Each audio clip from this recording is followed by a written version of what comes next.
Hi there. Today we're going to talk about how character traits can influence their decisions.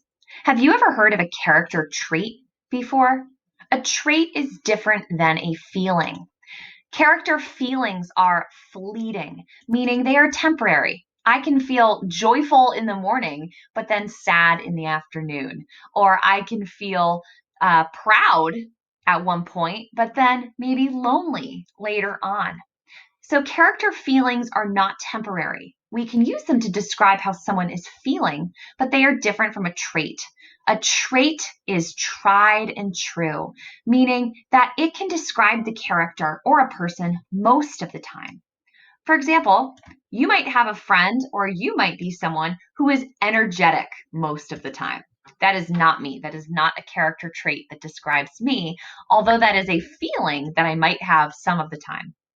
You might be a friendly person. That means that most of the time you are friendly. Now, it doesn't mean that at times you feel mad or angry. It just means that for the majority of the time you are friendly. Other character traits that we talk about a lot are resourceful. They like to come up with answers. Maybe someone is lazy. Maybe they are gentle or critical. But character traits are true for most of the time. The thing about traits is that traits can influence what characters do in a story. They can influence decisions, and that can have a huge impact on the story. Watch as I identify one trait and one feeling that the character in Patrol experiences.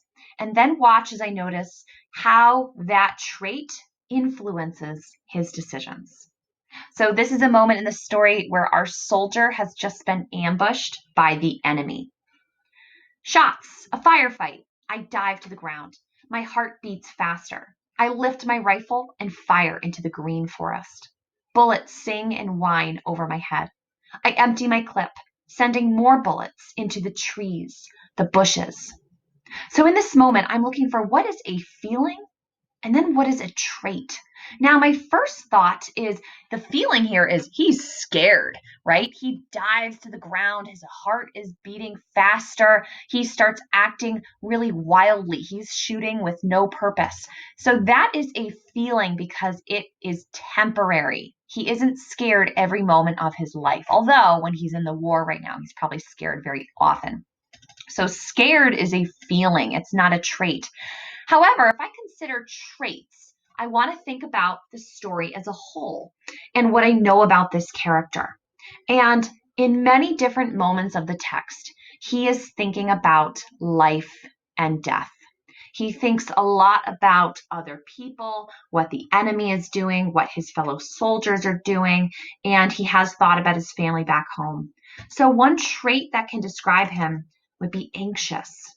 And in this moment, it is his being anxious that causes him to shoot wildly into the green forest. He's not even aiming at this point. So it's his trait that influences his decisions. Now you are going to identify a couple of traits that you notice about your character and the moments in the story where they appear. Try to explain how those traits might influence the character's decisions. You can get to work.